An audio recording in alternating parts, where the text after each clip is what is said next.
Salve, salve galera do primeiro ano, tudo bem com vocês? Tudo joinha? Tudo na tranquilidade? Que bom, espero que vocês estejam aí construindo conhecimento sobre Geografia de Rondônia. Geografia de Rondônia é disciplina nova para vocês, mas a gente está aqui trabalhando de forma bem prática, didática, para você compreender essa questão nossa do estado de Rondônia. Estamos trabalhando não somente a questão histórica, mas a questão geográfica também, que é importante esse conhecimento da nossa região, até porque nós estamos preparando vocês para o futuro. E o futuro de muitos de vocês é cargos públicos que fazem concurso público e que cai Geografia, História de Rondônia. E hoje nós temos a nossa presença aqui conosco, a nossa intérprete Aldelinda. Dá um alô aí, Aldelinda, para eles, olha aí. Um abraço para todos vocês. Nossa aula de hoje é uma aula muito interessante, tá, galera? Nós vamos trabalhar, sabe o quê? Nós vamos trabalhar um contexto de mineração. Mineração, professor? Sim, mineração. Como assim? A gente vai trabalhar as riquezas minerais que o Estado possui. Nós vamos trabalhar a questão relacionada a essa produção, o que o Estado produz de riquezas minerais, contextualizando com a nossa história, porque a nossa história está envolvida também nesse contexto. Portanto, nossa aula de hoje está começando. Vamos lá para a tela, minha diretora. Aula 12.1, Geografia de Rondônia. Tema, evolução e colonização amazônica. Vamos rabiscar aqui, para o nosso aluno. Temas trabalhados nessa aula, 12.1, o ciclo da cassiterita, as colônias agrícolas, a abertura da BR-364 e o ciclo agrícola, ok? Tema importantíssimo. Me coloca aqui na tela, diretora, por favor. Cassiterita, professor? É cassiterita, mas o que é cassiterita? Cassiterita é um minério, por sinal, uma curiosidade para você, aluno que está assistindo a nossa aula de Geografia de Rondônia. O estado de Rondônia é um dos maiores produtores de cassiterita do Brasil, juntamente com o estado do Amazonas e o estado de Roraima. Mas, professor, para que serve esse minério? Aonde nós encontramos esse tipo de minério?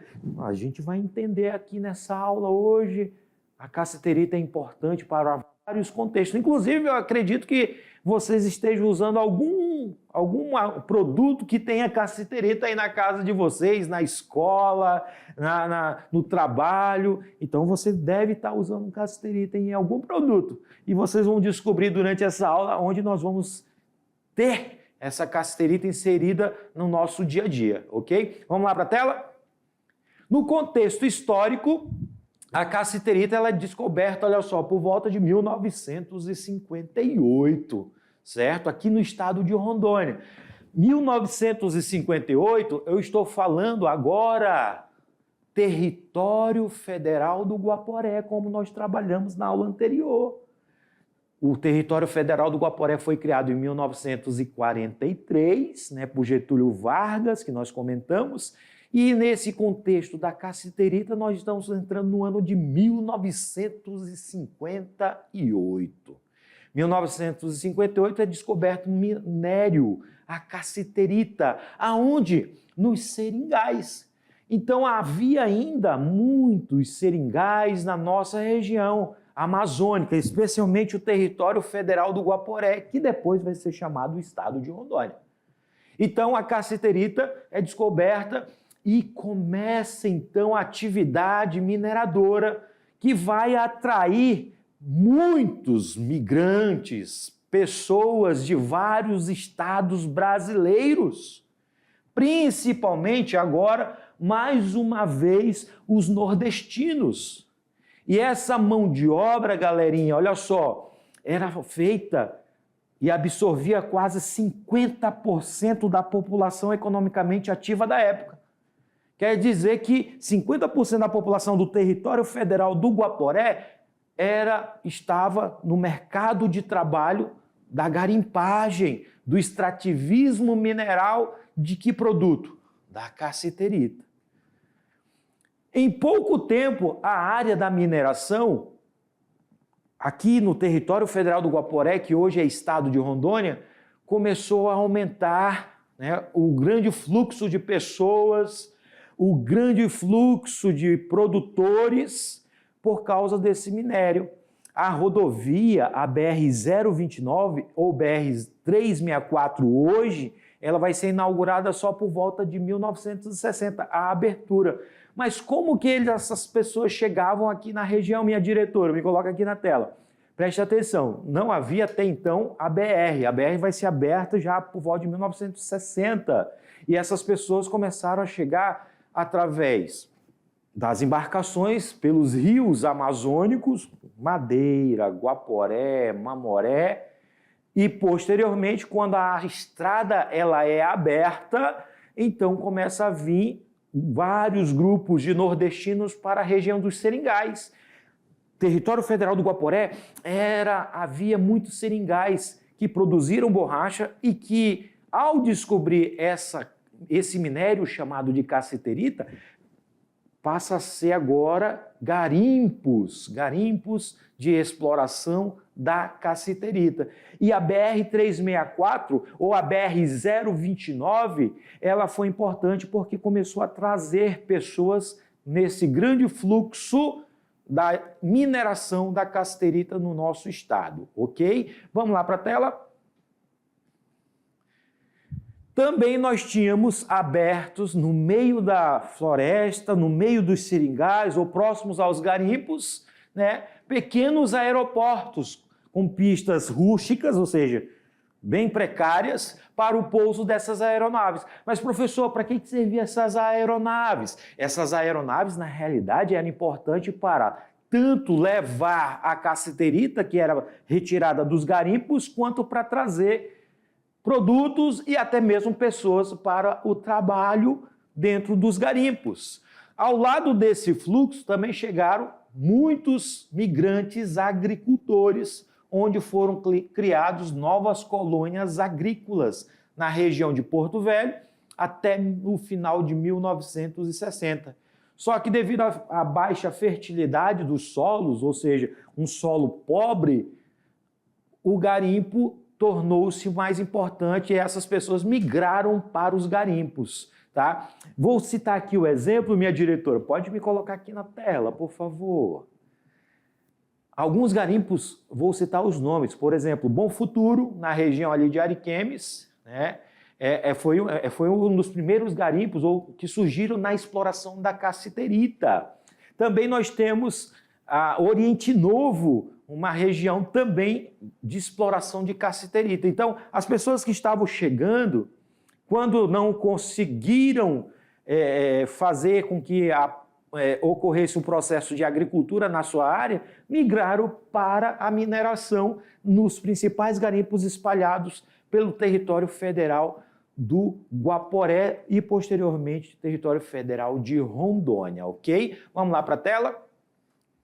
E essa extração, ela era feita de forma manual, ou seja, bem rústica mesmo, cavando, buscando lá o minério debaixo do solo. E aí, por volta de 1971, o Ministério das Minas e Energia proibiu a garimpagem manual. Essa proibição gerou uma certa revolta nos garimpeiros que estavam aqui na região. Por quê? Eram milhares de pessoas dentro dos garimpos, explorando, tirando a cassiterita lá do solo. E essa cassiterita era carregada para as aeronaves e levada para os estados maiores, como São Paulo e o Rio de Janeiro. E quando o Ministério das Minas e Energia baixa essa portaria, que abria agora, né, para trazer grandes empresas para a exploração da cassiterita. Mas por que o Ministério das Minas e Energia fez isso?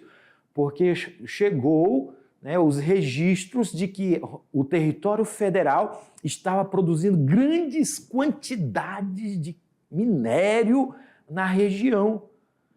E isso é dinheiro, minério, exploração é dinheiro. E o governo, então, para arrecadar um pouquinho mais, baixa essa portaria para trazer empresas de grande porte para essa exploração da cassiterita nesses garimpos espalhados nessa região do território federal. A medida só privilegiou o número de empresas de grande porte, como eu acabei de falar, o que ironicamente encerrou o ciclo da cassiterita, já que deixaram de circular riquezas locais e o resultado econômico da exploração passou a ser aplicado fora do território. Olha aí um ponto negativo dessa portaria do governo federal nessa época. E as pessoas que estavam nessa exploração, muitos deles, né, foram contratados, mas um grande grupo teve que sair da área dos garimpos. E olha só que interessante, a exploração mecanizada significou o primeiro impulso industrial no estado. Em Rondônia, passou no final da década de 70 a ser o maior produtor brasileiro, com 10 mil toneladas de cassiterita, que se representou cerca de 67,43% da produção nacional. Olha só que interessante, galera. Rondônia, considerada o maior produtor de cassiterita, isso já na década de 70. E essa cassiterita ia tudo para outros estados, principalmente os estados mais industrializados, como São Paulo, o Rio de Janeiro, foram os estados que receberam toneladas e toneladas da cassiterita retirada dos garimpos do território federal. O ano de 2019, a primeira posição entre os produtores brasileiros de minério de estânio, que é a mesma cassiterita, com 11,4 mil toneladas de bruta e pureza de 74,58%. E aqui vocês observam exatamente a garimpagem, agora uma garimpagem industrial, de retirada de grande escala. Esse garimpo é o garimpo de Bom Futuro, como vocês observam na região. Agora, eu vou explicar para que serve a cassiterita. A cassiterita, galerinha, ela é um minério que é retirado do subsolo e ela tem uma coloração mais escura. Dependendo da área, tem coloração escura e um pouco mais clara. Mas geralmente a cassiterita também vem junto com o ouro. Eita, professor, ouro? É, ouro. É por isso que ela foi muito visada na década de 70, porque junto com ela vinha pequenas fagulhas ou pequenas partes de ouro, que é um minério muito valioso também. Mas a cassiterita, ela tem uma importância industrial muito grande. Para quê, professor? Ela pode, depois dela processada, ela pode ser inserida nas tampas das latinhas, seja ela de condimentos, de refrigerante. Ela também serve para mistura com aço, para revestir desde carros até objetos à base de ferro e alumínio. Tá? Ela também é utilizada como películas dos celulares, das telas dos celulares. É por isso que eu falei aí para vocês que a gente pode estar usando produto que tenha o estânio, que tenha a cassiterita. E boa parte dessa cassiterita, olha só, está aqui no estado de Rondônia. Olha só que interessante, galerinha. Minha diretora, vamos lá para a tela? Nesse contexto, olha só, ciclo da cassiterita, nós temos também um outro movimento histórico importante para a nossa região do território. A abertura da BR-364.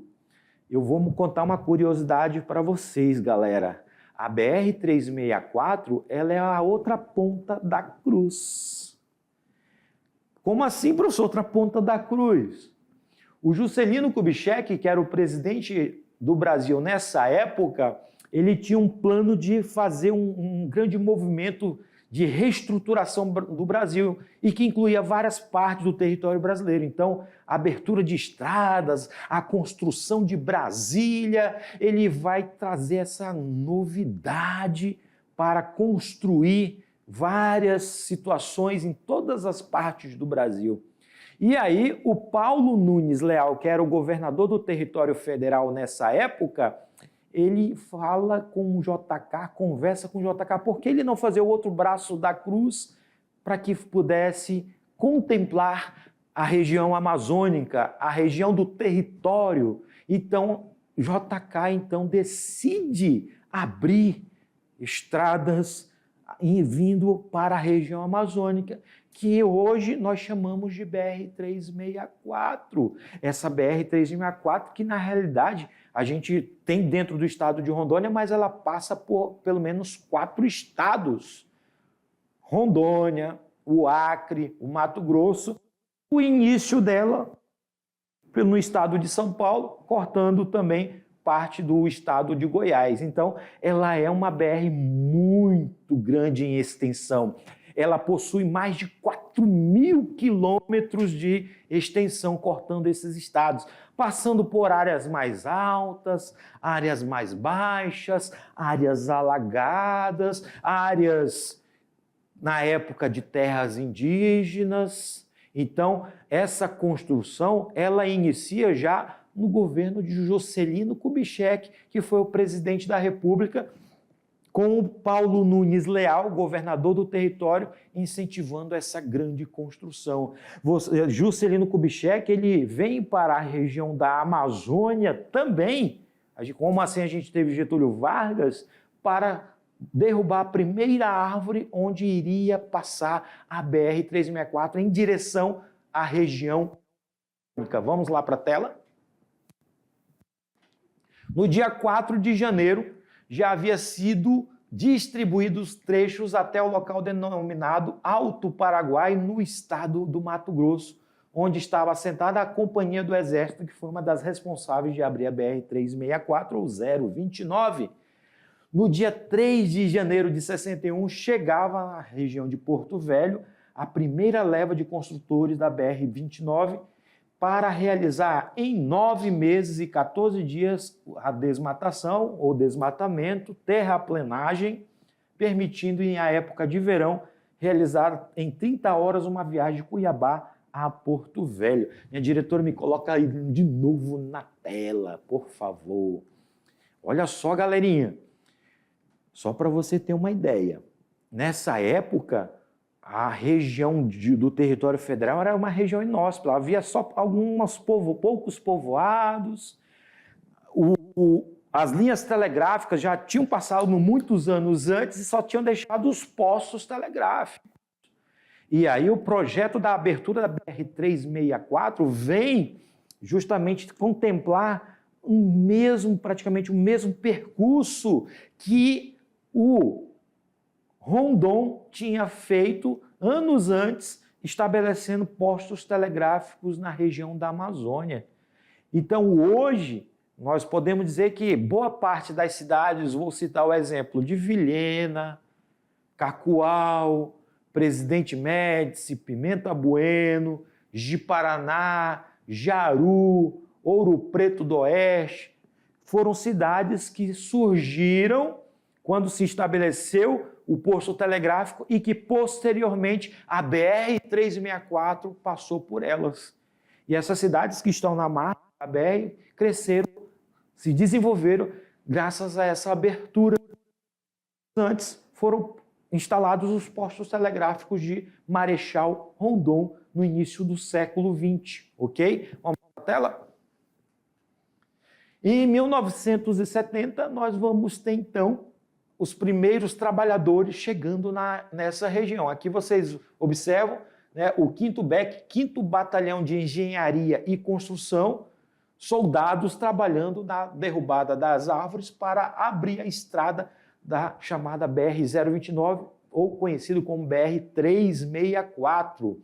Essa BR, por sinal, ela vai se tornar pavimentada, certo? Já no governo do território do Jorge Teixeira de Oliveira, personagem importante também da nossa história.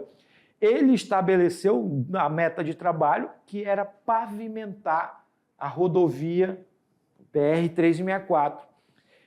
um detalhe importantíssimo, galera, e aí eu vou contar mais um segredinho para vocês e anotem aí, ó.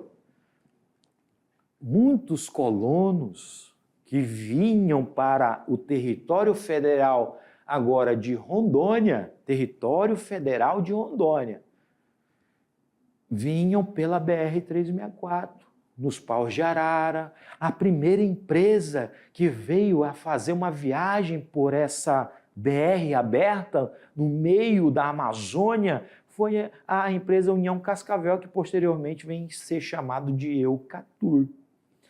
Essa BR que interligava estados importantes teve um contexto também para a colonização do estado.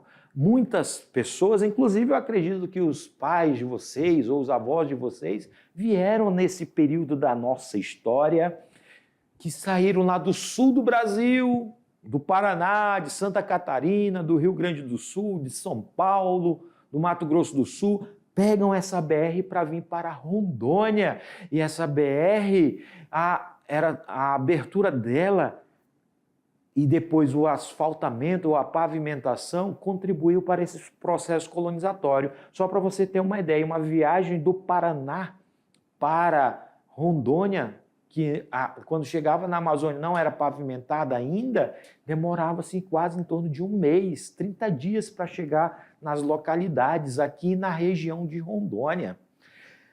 Essa pavimentação só vai acontecer por volta da década de 80, já no governo de Jorge Teixeira de Oliveira, qual era a meta dele, asfaltar essa rodovia que integra 4 grandes estados e é importante corredor comercial para todos os estados que ela corta, ok? Vamos lá para a tela?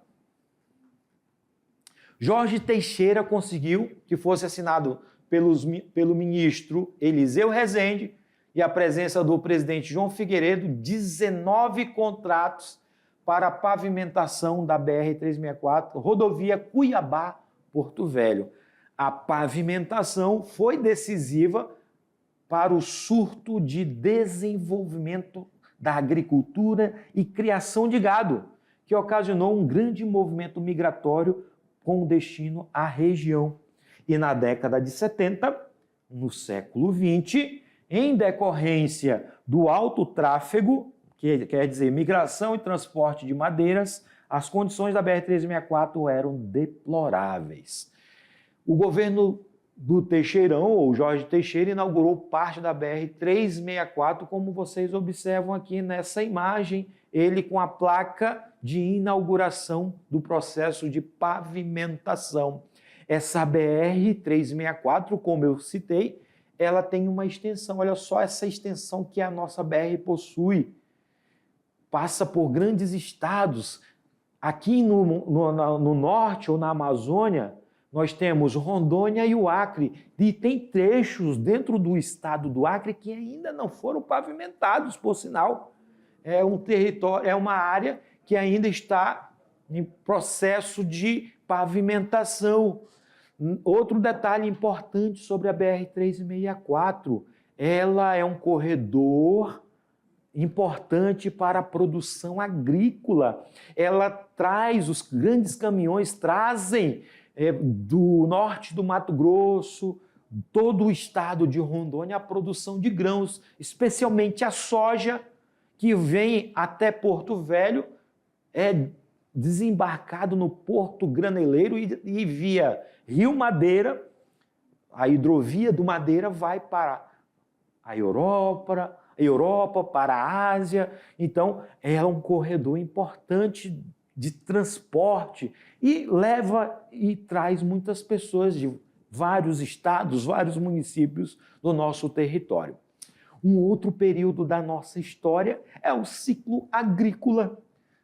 Ciclo agrícola que é impulsionado pelo Polo Noroeste. Olha de novo aparecendo aí os planos que nós já comentamos nas nossas aulas. Polo Noroeste, juntamente com a abertura da BR-364, permitiu a entrada dos chamados imigrantes e migrantes. Aí corta aqui minha diretora para mim. Deixa eu comentar algumas coisas para os nossos alunos entenderem.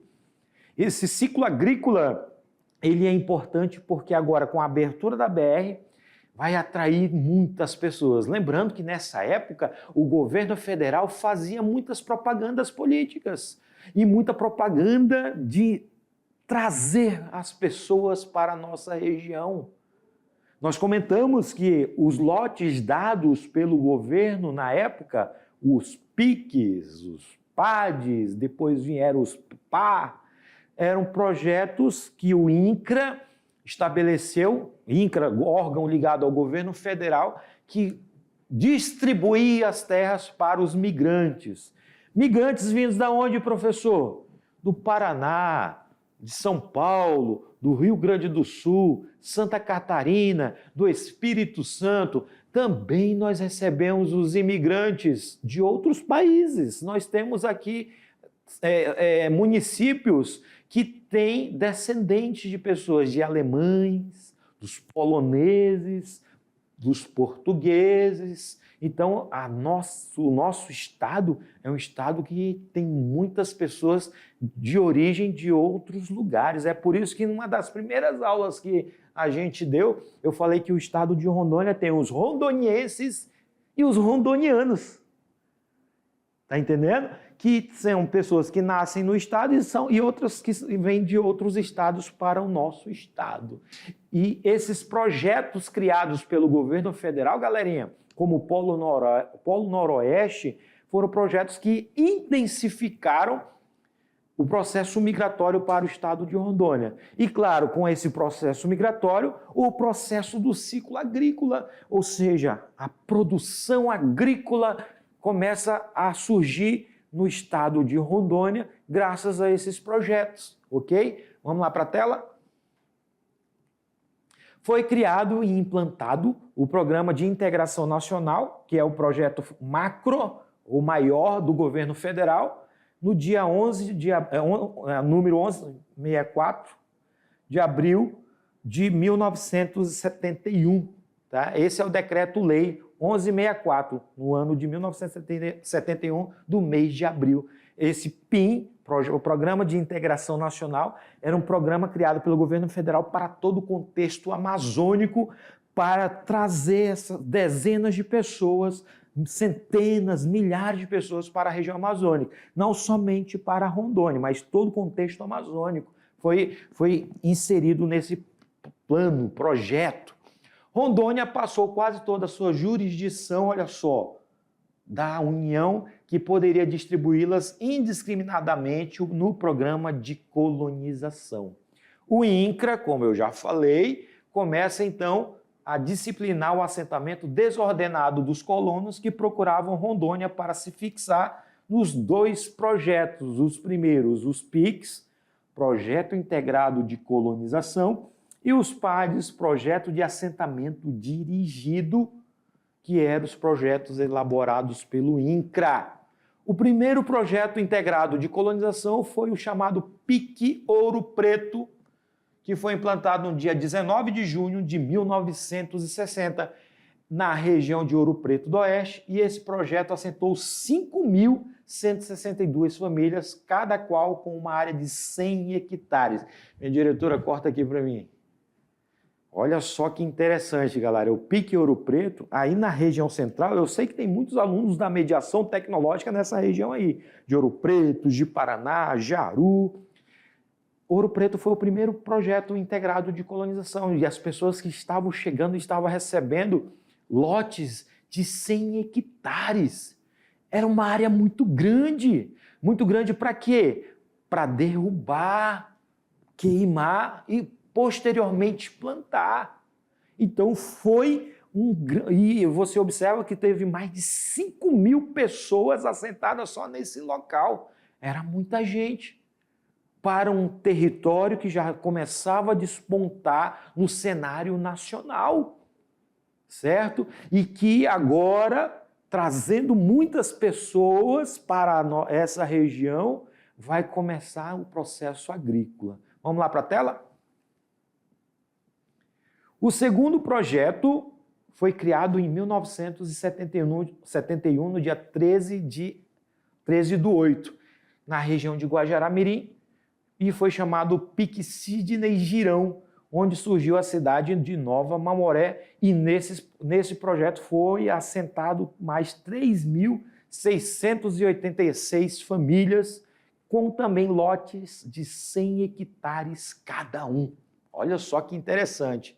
Em 72, no dia 16 de julho, foi criado e implantado o Pique Ji-Paraná na região do Seringal Cacaual, à margem direita do Rio Machado ou Rio Ji-Paraná. Porém, antes mesmo da distribuição dos lotes rurais e algumas famílias de imigrantes das regiões sul e sudeste do país, que chegaram, acamparam, permaneceram às margens do Igarapé Pirarara, com a BR-364, onde surgiu a cidade de Cacoal.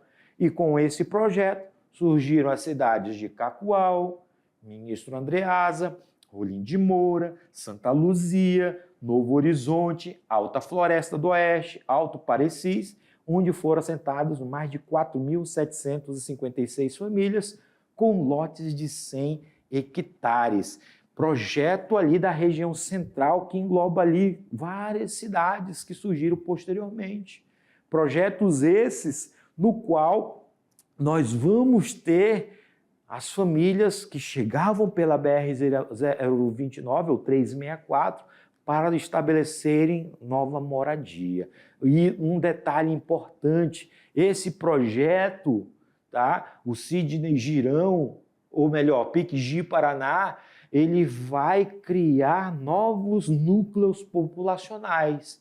Se você tem uma ideia, em 1972, nós já tínhamos Porto Velho, Guajará-Mirim como municípios, e a partir de 1972 começa a ter alguns núcleos populacionais mais elevados, com maior concentração populacional, que vai dar origem posteriormente às nossas cidades. Só para você ter uma ideia como que era Ji-Paraná em 1970. Em algumas áreas não existia nem o asfalto, certo? Então, começava a despontar como uma cidade polo, uma cidade importante para o contexto estadual. Em 1973, foi implantado o Pique Paulo Assis Ribeiro na cidade de Colorado do Oeste e cidades vizinhas. E foi extremamente importante para o desenvolvimento da cidade de Vilhena, que surgiu como localidade a partir da instalação do posto telegráfico da Comissão Rondon em 12 de outubro de 1911. Então é uma área importante, o Cone Sul do estado recebe um novo projeto integrado de colonização, que é o Paulo de Assis Ribeiro. Esse processo ligado ao ciclo da agricultura foi executado pelo INCRA, Instituto Nacional de Colonização e Reforma Agrária, através dos projetos integrados PICs, né? Esses projetos concediam lotes de 50 a 100 hectares e com assistência técnica rural, além das estradas vicinais e coletoras, lotes de 100 a 200 hectares que se caracterizavam pela interferência parcial do governo e contemplavam pequenos e médios empresários rurais. Depois disso veio os projetos de assentamento dirigido, conhecido como PADs, como o PAD Burareiro, que é na região de Ariquemes, que estabeleceu 5.585 famílias, o PAD Marechal Dutra, com 4.667 famílias, o Pique Padre Adolfo Rocco, na cidade de Jaru, o Pique Ji-Paraná, Rolim de Moura, o PAR, depois mudou para o nome Projeto de Assentamento, né, Machadinho do Oeste, PAR Urupá, que foram um dos últimos, até chegar nas glebas, que eram as últimas doações de terras feitas pelo INCRA. No entanto, as famílias assentadas pelo INCRA na década de 70 foram 23.630 e essa população do território federal de Rondônia, segundo o censo demográfico da época, era de 111.064 habitantes e em 1980 saltou para 491.069 habitantes. Essa migração era uma propaganda política do governo na época, galerinha. Diretor, eu vou contar mais um segredinho para os nossos alunos. Esse período, nós estávamos no período do chamado regime militar.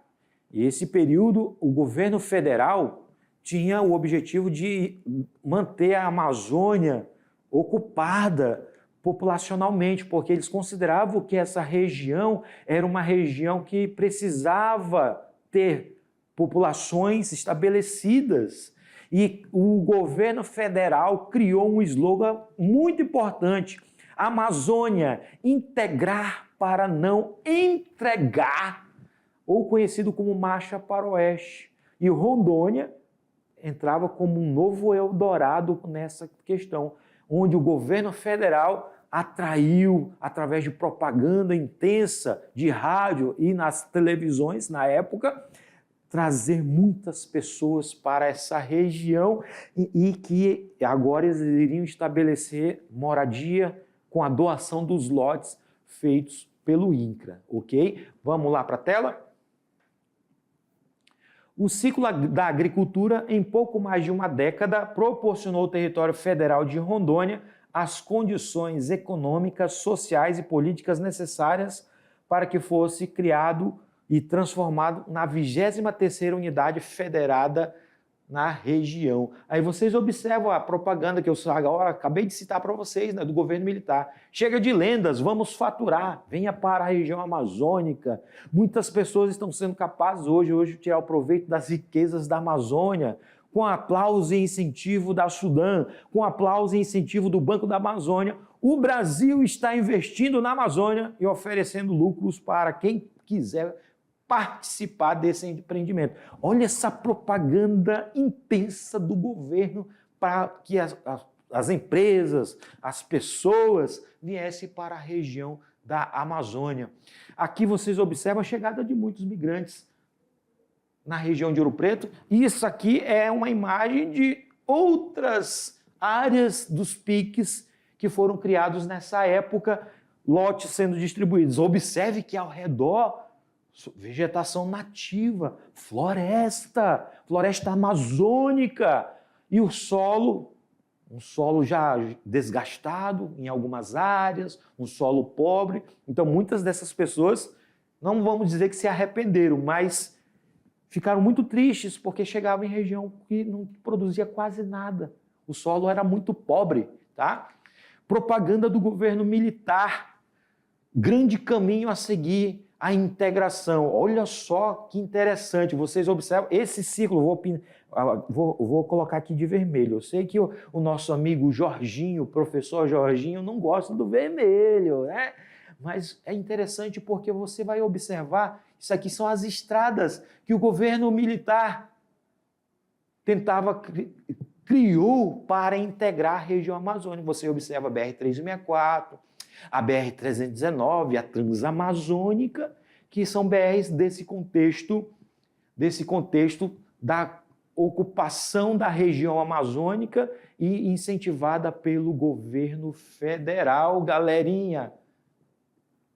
Então, prestem bastante atenção aqui para mim. Essa integração era justamente para poder integrar a Amazônia ao restante do Brasil. Porque os governos, o governo militar temia que a Amazônia fosse ocupada por países, fosse ocupada pelos estrangeiros e perdesse as suas riquezas. Então, por isso, essa slogan, né? Integrar para não entregar, ok? E olha só que eu tenho uma surpresa aqui para os nossos alunos da Escola Mafalda Rodrigues, da CREARE Chemes, turma do primeiro ano de Professora Betânia. Um abraço para vocês, alunos, professora mediadora, fizeram um excelente trabalho, né? Eu deixo o nosso abraço, né, para vocês, que vocês estejam muito felizes aí na escola e que estejam aprendendo muita coisa interessante, ok? Era isso que eu tinha para hoje. Nos encontramos daqui a pouco na revisão.